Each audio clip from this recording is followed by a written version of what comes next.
Doctor ortho Ayurvedic oil and capsule. अब दर्द भी घुटने टेकेगा।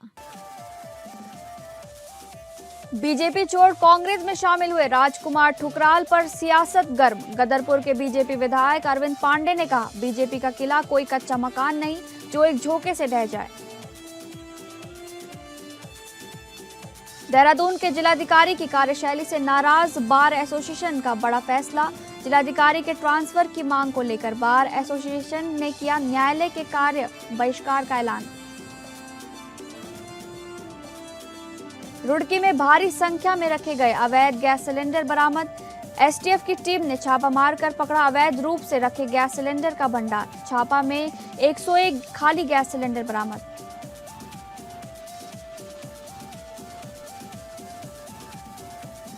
नमस्कार, आप सभी का स्वागत है उत्तराखंड न्यूज में। मैं हूं आपके साथ शालिनी राणा। शुरुआत करेंगे उत्तराखंड से जुड़ी खबरों की। रुद्रपुर की राजनीति में ठुकराल फैक्टर पर गदरपुर के दिग्गज अरविंद पांडे ने चुप्पी तोड़ी है। जब राजकुमार ठुकराल ने बदला पाला तो पांडे ने दाग दिया ऐसा गोला कि रुद्रपुर से लेकर देहरादून तक हड़कंप मच गया। पूर्व कैबिनेट मंत्री और गदरपुर के दबंग विधायक अरविंद पांडे ने साफ कर दिया है कि बीजेपी का किला कोई कच्चा मकान नहीं जो एक झोंके से ढह जाए। जब सवाल उठा कि राजकुमार ठुकराल अब कमल छोड़ हाथ के साथ हैं, तो अरविंद पांडे का अंदाज देखने लायक था। उन्होंने दो टुक शब्दों में कह दिया, राजकुमार ठुकराल लड़ें या कहीं भी चले जाएं, बीजेपी को रत्ती भर फर्क नहीं पड़ेगा। विधायक पांडे का ये बयान सोशल मीडिया पर अब तेजी से वायरल हो रहा है। देखिए, वो पार्टी में पहले थे, भारतीय जनता पार्टी में थे और पार्टी के नेता थे, तो पार्टी के नाते सुख दुख में आना जाना, एक दूसरे के साथ खड़ा होना, ये सभी की जिम्मेवारी बनती है। अगर जो हमारे साथ खड़े हुए होंगे तो हम भी उनके साथ खड़े हुए होंगे। लेकिन ये जब तक था, जब तक हम लोग एक दल के लोग थे, एक परिवार के लोग थे। अब उन्होंने अपनी, हर व्यक्ति की महत्वाकांक्षा होती है, उस महत्वाकांक्षा के तहत उन्होंने कांग्रेस पार्टी ज्वाइन कर लिया है, तो उससे हमारा कोई मतलब नहीं है। और ये राजनीतिक पार्टी, भारतीय जनता पार्टी विश्व की सबसे बड़ी राजनीतिक पार्टी है, किसी के आने जाने से कोई फर्क नहीं पड़ता। और ये तो राजनीतिक चीज़ें हैं, इसके घर की या रीति है, एक आवती के जात आता जाता रहता है, ये कोई खास विषय नहीं। देश भर में गैस की कीमत ऑन को लेकर तरह तरह की तस्वीर सामने आ रही है। कुछ ऐसा ही हाल जनपद उधम सिंह नगर के जयपुर में भी जहां देखा गया, जहां लगातार लोगों की गैस न मिलने की शिकायतें हैं। वहीं लोगों की शिकायतों के बाद जसपुर कांग्रेस विधायक आदेश चौहान गैस एजेंसी पहुंचे और ऑफिस की ओर गैस स्टॉक का निरीक्षण किया। वहीं इस दौरान मीडिया से बातचीत करते हुए बताया कि छोटे छोटे दुकानदार हैं, कोई हलवाई है तो कोई चाय वाला है, उनको भी सिलेंडर उपलब्ध होना चाहिए। विधायक ने आरोप लगाया कि भाजपा नेता की कोई फैक्ट्री है, उसके नाम पर 21 सिलेंडर भेज दिए गए, जब वहां पर व्यक्ति को देने का अधिकार नहीं है, जिसके लिए एसडीएम महोदय को भी कहा सिलेंडर उनको दे दो तो परमानेंट ग्राहक है कहा गया। बुजुर्ग माताएं परेशान हो रही हैं। एक अध्यापक है, उनके विद्यालय में खाना नहीं बन पा रहा है, ऐसे लोगों को गैस उपलब्ध होनी चाहिए, ऐसा विधायक का कहना है। विधायक ने कहा जब वो एजेंसी पहुंचे तो सारा स्टाफ लंच के नाम पर गायब था, जबकि लंच में घर जाने का अधिकार किसी कर्मचारी को नहीं है। तभी मैनेजर से कहा गया कि किसी कर्मचारी को घर नहीं भेजेंगे, आप किसी को खाना है तो यहीं खाएं, क्योंकि इनके सर्विस बुक में है कि 1 घंटा लंच करें।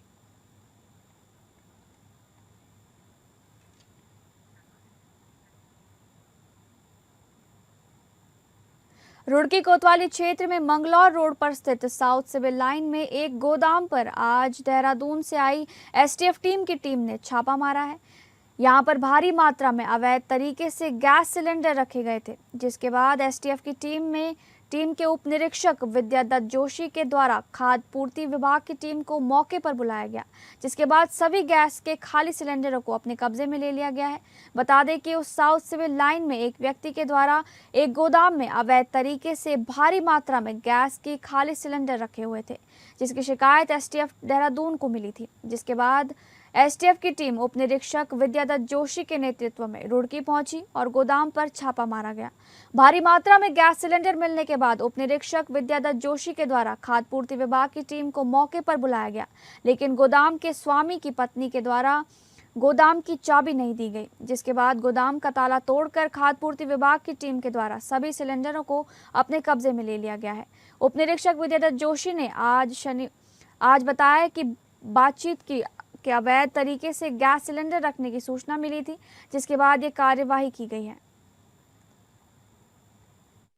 हमको सूचना आई थी, एसटीएफ को एक सूचना प्राप्त हुई थी कि यहाँ कुछ सिलेंडर जो है अवैध रूप से रखे हैं। इस सूचना पर हम तस्दीक करने के लिए आए, देखा तो यहाँ सिलेंडर रखे थे। फिर स्थानीय पुलिस के साथ चेक किया गया तो इसमें देखा कि 101 सिलेंडर खाली हैं जो अलग अलग कंपनियों से मिले हैं। फिर आपूर्ति विभाग जो है मौके पर बुला लिया था, उन लोगों ने इसको चेक किया, इसके पेपर चेक करने की कार्रवाई की। साउथ सिविल लाइन में रुड़की में है एक एसटीएफ देहरादून द्वारा सूचना दी गई कि वो भी साथ में थे कि एक जगह पे इसमें गैस के सिलेंडर रखे हुए हैं। कुछ मौके पे जब जाके देखा गया तो उसमें 101 सिलेंडर हैं, जिसमें से कुछ इंदिरा प्राइवेट कंपनी की गैस हैं, कुछ भारत के हैं और कुछ इंडियन के हैं। देश भर में गैस की किल्लत को लेकर तरह तरह की तस्वीरें सामने आ रही हैं। कहीं प्रदर्शन हो रहा है तो कहीं मारपीट, तो कहीं कहा सुनी। कुछ ऐसा ही नज़ारा जनपद उधम सिंह नगर के जसपुर इंडियन गैस एजेंसी पर देखने को मिला, जहां कुछ उपभोक्ता गैस न मिलने से नाराज एजेंसी पर पहुंचे और कर्मचारियों से कहा सुनी भी हुई। नाराज उपभोक्ताओं ने कर्मचारियों पर सिलेंडर ब्लैक के आरोप भी लगाए। उपभोक्ताओं का कहना है कि एजेंसी को बताया गया था कि बुकिंग के 8 दिन बाद गैस मिलेगी, लेकिन 9 दिन हो गए हैं और अभी तक गैस नहीं मिली है। जब पर्ची लेने जाते हैं तो अलग अलग लोगों से पर्ची लेने के लिए कहा जाता है। उपभोक्ताओं का मांग है कि डीएसी कोड मिलने के बाद हर व्यक्ति को पर्ची दी जाए और उस पर तारीख लिखी जाए ताकि उन्हें पता चल सके कि गैस कब मिलेगी। एजेंसी मैनेजर का कहना है कि 1 तारीख को सारे मेमो कैंसिल हो गए थे, क्योंकि सॉफ्टवेयर का नियम है कि जब भी डेट चेंज होती है तो सारे केस मेमो कैंसिल होकर नए जनरेट होते हैं। कुछ वाउचर ऐसे होते हैं जो प्रिंट नहीं हो पाते, इसलिए उन उपभोक्ताओं को गैस नहीं मिल पाई। एजेंसी मैनेजर का दावा है कि पर्याप्त गैस आ रही है और डिलीवरी भी की जा रही है। कल भी 2 लॉट गैस आए हैं और परसों भी 2 लॉट गैस आए थे। को दिक्कत ये है कि पहली बात तो 8 दिन का, बापू 1 मिनट का छोड़, 8 दिन का इन लोगों ने बोला कि 8 दिन के बाद गैस मिलेगी बुकिंग के। आज मेरे को 9वां दिन है।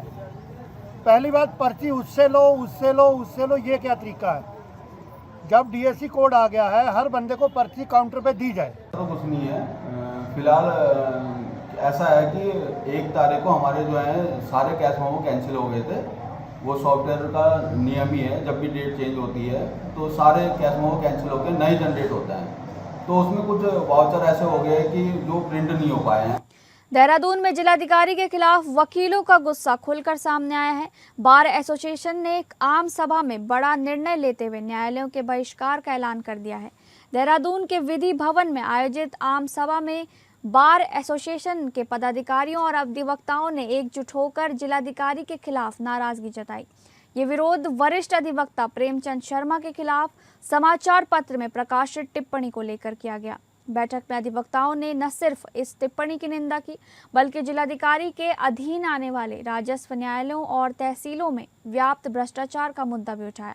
वकीलों का कहना है कि दाखिल, खारिज और विरासत से जुड़े कई मामलों की फाइलें महीनों से लंबित हैं और सुनवाई के लिए समय तक निर्धारित नहीं किया जा रहा है। इसी के विरोध में बार एसोसिएशन ने निर्णय लिया है कि जब तक जिलाधिकारी का ट्रांसफर नहीं होता, तब तक जिलाधिकारी न्यायालय का पूर्ण बहिष्कार किया जाएगा। इसके साथ ही मंगलवार तक राजस्व न्यायालयों और रजिस्ट्रार कार्यालयों का भी पूर्ण बहिष्कार जारी रहेगा। रजिस्ट्रार ऑफिस भी मंगलवार तक बंद रहेगा और मंगलवार के बाद जब तक जिलाधिकारी महोदय का देहरादून से ट्रांसफर नहीं होता, हम सब सम्मानित अधिवक्ता जो हैं उनकी कोर्ट का बहिष्कार करेंगे। कोई भी अधिवक्ता जिलाधिकारी की कोर्ट में नहीं जाएगा। मंगलवार को आगे की रणनीति के लिए कि इस पे क्या करा जाए, आगे क्या कदम उठाया जाए, उसके लिए हमने अपनी कार्यकारिणी की एक मीटिंग बुला रखी है आगे की रणनीति के लिए। और हमारा निवेदन केवल सरकार से यह है कि इस तरीके के जिलाधिकारी, क्योंकि जो हमारी मांगे हैं, जिस मांगों को लेकर के हम उनको सूचित कर रहे हैं कि तहसील में भ्रष्टाचार है, रिकॉर्ड रूम में भ्रष्टाचार है, आपके राजस्व न्यायालय में भ्रष्टाचार है, उसके लिए उसकी तरफ कोई ध्यान नहीं दिया जा रहा है। जनपद बागेश्वर गरुड़ नगर पंचायत अंतर्गत बैजनाथ भकुनखोला मैदान में 4 दिवसीय कत्यूर महोत्सव का भव्य शुभारंभ हो गया है। महोत्सव का विधिवत उद्घाटन दर्जा राज्य मंत्री शिव सिंह बिष्ट, स्थानीय विधायक पार्वती दास, जिला पंचायत अध्यक्ष शोभा आर्या, नगर पंचायत अध्यक्ष भावना वर्मा, ब्लॉक प्रमुख किशन सिंह बोरा सहित अन्य अतिथियों द्वारा रिबन काटकर एवं दीप प्रज्वलित कर किया गया। वहीं महोत्सव के शुभारंभ अवसर पर मुख्यमंत्री पुष्कर सिंह धामी ने वीडियो संदेश के माध्यम से गरुड़ क्षेत्रवासियों को शुभकामनाएं दी। उन्होंने कहा कि कत्यूर महोत्सव केवल मनोरंजन का माध्यम नहीं बल्कि उत्तराखंड की समृद्ध विरासत, लोक संस्कृति और सामूहिक एकता का जीवंत प्रतीक है। उन्होंने कत्यूर घाटी के गौरवशाली इतिहास का उल्लेख करते हुए कहा कि ऐसे आयोजन हमारी प्राचीन परंपराओं को नई पीढ़ी तक पहुंचाने का महत्वपूर्ण कार्य कर रहे हैं। वहीं दर्जा राज्य मंत्री शिव सिंह बिष्ट ने कहा कि कत्यूर घाटी को ऐतिहासिक धरोहर बताते हुए कि ये महोत्सव क्षेत्र की संस्कृति और परंपराओं को उजागर करने का प्रभावी माध्यम है। उन्होंने इसे स्थानीय लोगों की एकता और उत्साह का प्रतीक बताया तथा सभी से इस आयोजन को सफल बनाने का आह्वान भी किया। वहीं नगर पंचायत अध्यक्ष भावना वर्मा ने कहा कि ऐसे आयोजनों को संस्कृति के संरक्षण और संवर्धन के लिए आवश्यक बताया। जिला पंचायत अध्यक्ष शोभा आर्य ने कहा कि इस प्रकार के आयोजन हमारी ऐतिहासिक विरासत को भावी पीढ़ी तक पहुंचाने में महत्वपूर्ण भूमिका निभाते हैं। महोत्सव का आगाज 2026 आज जिसका शुभारंभ शोभा यात्रा के रूप में राजकीय इंटर कॉलेज गरुड़ से प्रारंभ होकर और जो हमारा आयोजन स्थल है हमारा भकुनखोला खेल मैदान, उसमें अभी थोड़ी देर बाद उसका शुभारंभ हमारे जनप्रतिनिधि द्वारा यहाँ पर किया जाएगा। मैं कत्यूर के समस्त जनों को, कत्यूर के समस्त प्रबुद्धजनों को और कत्यूर घाटी के जो देश प्रदेशों में भी लोग हैं उन सबका भी बहुत बहुत धन्यवाद करूंगा और विशेष रूप से आयोजक समिति का बहुत बहुत धन्यवाद करूंगा। विगत 1 माह से जो उन लोगों ने तैयारी करी, हमारे शिक्षा विभाग के सभी शिक्षकों का, सभी शिक्षिकाओं का, सभी छात्र एवं छात्राओं का बहुत बहुत आभार और धन्यवाद करूँगा। सबसे पहले तो आप सभी के चैनल का बहुत बहुत धन्यवाद। आपके चैनल के माध्यम से ये संदेश बहुत दूर तक जाएगा और कत्यूर महोत्सव 2026 दूर दराज के लोगों को भी देखने को मिलेगा। और सबसे पहले मैं आप सभी को कत्यूर महोत्सव 2026 की हार्दिक बधाई एवं शुभकामनाएं देती हूँ। मसूरी के मॉल रोड स्थित एक होटल के सभागार में भाजपा महिला मोर्चा प्रदेश अध्यक्ष रुचि भट्ट और महामंत्री हिमानी वैष्णव के मसूरी भ्रमण के दौरान भाजपा महिला मोर्चा और भाजपा मसूरी मंडल द्वारा स्वागत समारोह आयोजित किया गया। टिहरी जिला भ्रमण पर आए भाजपा महिला मोर्चा अध्यक्ष ने सभी महिलाओं से भाजपा की रीति और नीति को जन जन तक पहुंचाने का आह्वान किया। उत्तराखंड विधानसभा चुनाव 2027 जैसे जैसे नजदीक आ रहे हैं, भारतीय जनता पार्टी कार्यकर्ताओं को एकजुट करने में लगी हुई है और चुनाव अभियान में कांग्रेस से बढ़त बनाने में जुटी हुई है। कार्यक्रम में भाजपा कार्यकर्ताओं और महिला मोर्चा सदस्यों द्वारा प्रदेश अध्यक्ष और महामंत्री का मसूरी पहुंचने पर शॉल उड़ाकर स्वागत किया गया। इस मौके पर भाजपा महिला मोर्चा प्रदेश अध्यक्ष रुचि भट्ट ने कहा कि प्रधानमंत्री नरेंद्र मोदी और उत्तराखंड के मुख्यमंत्री पुष्कर सिंह धामी के नेतृत्व में महिलाओं की भागीदारी बढ़ती जा रही है। उन्होंने कहा कि भाजपा बूथ स्तर पर कार्य कर रही है और महिलाएं रोजगार के क्षेत्र में आगे बढ़ रही हैं। अंकिता भंडारी हत्याकांड में उन्होंने कांग्रेस पर आरोप लगाए और कहा कि कांग्रेस पार्टी मुद्दे को भटकाना चाहती है, लेकिन 2027 में जनता उन्हें जवाब देगी और एक बार फिर उत्तराखंड में भाजपा की सरकार बनेगी। हमने टिहरी जिले का पूर्ण भ्रमण किया, मुनि की रेती से लेकर पूरा टिहरी तक हम लोग आगे तक गए और अब लौटते समय यहाँ प्रवास कर रहे हैं। बहुत ज्यादा समर्थन बहनों का है और क्योंकि हम लोग इस प्रवास के साथ साथ उन बहनों के साथ भी बात करने पहुंच रहे हैं जिन्होंने कुछ ना कुछ हमारी योजना का बेनिफिट लिया, फायदा उठाया और अच्छे से अच्छे काम उनके आउटलेट्स खुले। मिनरल वाटर, जैसे मैंने बता रही थी अभी कि मिनरल वाटर के प्लांट में गए, अंगोरा वुल के खड्डी प्लांट में गए, फूड प्रोसेसिंग प्लांट्स में गए, तो बहनें बहुत खुश थी। बहुत बहनों को रोजगार मिला है और बहुत बहनें वहाँ निरंतर काम कर रही हैं और सशक्त हो रही हैं। तो एक मुझे लगता है भारतीय जनता पार्टी को बहनों का बहुत बड़ा जनसमर्थन। देखिए, माननीय प्रदेश अध्यक्ष जी के साथ मैं मुनि की रेती, हमने टिहरी का 2 दिन का प्रवास किया, तीसरा दिन है क्योंकि आज हम मसूरी में हैं और अपने कार्यकर्ताओं से हम लोगों ने प्रचारात्मक बैठक की है और टिहरी में भी हम लोग मातृशक्ति से मिले और मातृशक्ति में बहुत उत्साह है। उत्तराखंड अल्पसंख्यक मोर्चा के प्रदेश अध्यक्ष अनिज गौड़ और मीडिया संयोजक यूसुफ मलिक का मसूरी पहुंचने पर भारतीय जनता पार्टी और अल्पसंख्यक मोर्चा के मसूरी मंडल अध्यक्ष द्वारा भव्य स्वागत किया गया। इस दौरान अल्पसंख्यक मोर्चा के अध्यक्ष द्वारा कार्यकर्ताओं के साथ परिचय बैठक आयोजित की गई और केंद्र और राज्य सरकार द्वारा संचालित योजनाओं को जन जन तक पहुंचाने का आह्वान भी किया गया। अल्पसंख्यक मोर्चा के शहर अध्यक्ष जगजीत कुकरेजा ने प्रदेश अध्यक्ष का पुष्पगुच्छ भेंट कर स्वागत किया। माल रोड स्थित एक होटल के सभागार में आयोजित बैठक में अल्पसंख्यक मोर्चा के प्रदेश अध्यक्ष अनिज गौड़ ने कहा कि कांग्रेस के राज में अल्पसंख्यकों की स्थिति किसी से छिपी नहीं रही है, लेकिन 2014 के बाद केंद्र में नरेंद्र मोदी और राज्य में पुष्कर सिंह धामी के नेतृत्व में सरकार बनने के बाद अल्पसंख्यक समाज मुख्य धारा से जुड़ रहा है और सरकारी योजनाओं का लाभ लेकर आगे बढ़ रहा है। उन्होंने कहा कि आज सरकार अल्पसंख्यकों के लिए विभिन्न योजनाएं चला रही है, जिससे उनकी आय और जीवन स्तर में सुधार हो रहा है। अल्पसंख्यक लगातार भारतीय जनता पार्टी से जुड़ रहे हैं और पार्टी की नीतियों से प्रभावित होकर उनका विश्वास बढ़ा है। यहाँ पे जो है भारतीय जनता पार्टी मसूरी मंडल अल्पसंख्यक मोर्चा के द्वारा यहाँ पे एक परिचय बैठक का आयोजन किया गया था, जिसमें अल्पसंख्यक वर्ग के सभी लोगों को यहाँ पे आमंत्रित किया गया था। साथ ही साथ भाजपा मसूरी मंडल के सभी लोग यहाँ पे आए थे और हमारे प्रदेश अध्यक्ष जी हमारा छोटा सा निवेदन स्वीकार करते हुए मसूरी आए। उन्होंने यहाँ पे अल्पसंख्यकों के लिए विभिन्न योजनाओं के बारे में यहाँ पे सबको प्रकाश डाला, सबको बताया। अल्पसंख्यक मोर्चा की टीम जिले की और अपने मंडल अध्यक्ष सभी मंडलों में नियुक्त हुए हैं। आज अपने पदाधिकारियों के साथ परिचयात्मक बैठक हमारे द्वारा की गई है। हरिद्वार के श्यामपुर थाना क्षेत्र में पत्नी ने अवैध संबंधों में आड़े आ रहे पति को जहर देकर गला घोंटकर मार डाला और हत्या को आत्महत्या का रंग देने का प्रयास किया, लेकिन पुलिस की छानबीन में हत्या का खुलासा हो गया। इस पूरी घटना को अंजाम देने में महिला की नाबालिग बेटी ने भी अपनी मां का साथ दिया। पुलिस ने आरोपी महिला को गिरफ्तार कर उसकी पुत्री को संरक्षण में ले लिया है, जबकि महिला के प्रेमी और अन्य व्यक्ति की भूमिका की भी जांच कर रही है।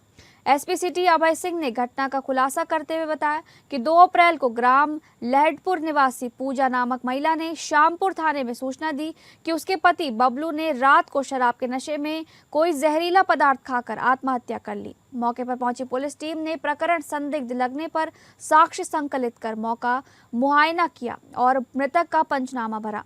इसी दौरान मृतक के भाई राजू ने 2 अप्रैल की रात को एक शिकायती प्रार्थना पत्र देकर मृतक भाई की पत्नी, लड़की और एक अन्य युवक पर गला घोंटकर हत्या करने के आरोप लगाए थे और इस संबंध में जानकारी जुटाने व इलेक्ट्रॉनिक सबूत और मृतक के बच्चों से पूछताछ करने पर मृतक के लड़के ने बताया कि उसकी मां और बहन ने रात में तकिए से मुंह दबाकर अपने पति की उन्होंने हत्या कर दी। इस पर मृतक की पत्नी और नाबालिग बेटी ने पूछताछ में स्वीकार किया कि उनके अन्य लोगों से अवैध संबंधों की जानकारी होने पर मृतक बबलू के शराब पीकर मारपीट करने के चलते दोनों में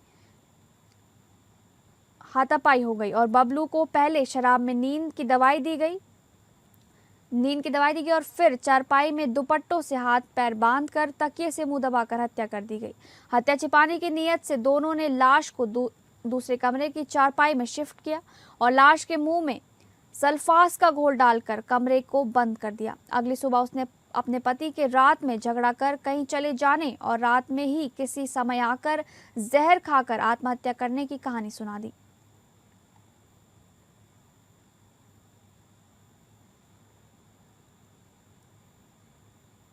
विकासनगर क्षेत्र के सहसपुर में सुबह एक बड़ा हादसा हो गया, जहां एक मालवाहक ट्रक अनियंत्रित होकर बरसाती नाले में जा गिरा, जिसमें ट्रक चालक घायल बताया जा रहा है।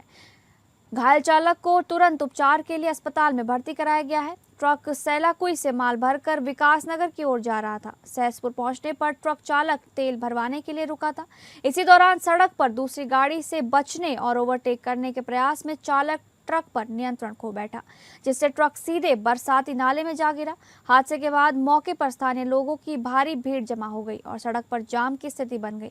सूचना मिलते ही पुलिस मौके पर पहुंची और कड़ी मशक्कत के बाद यातायात को सुचारू कराया गया।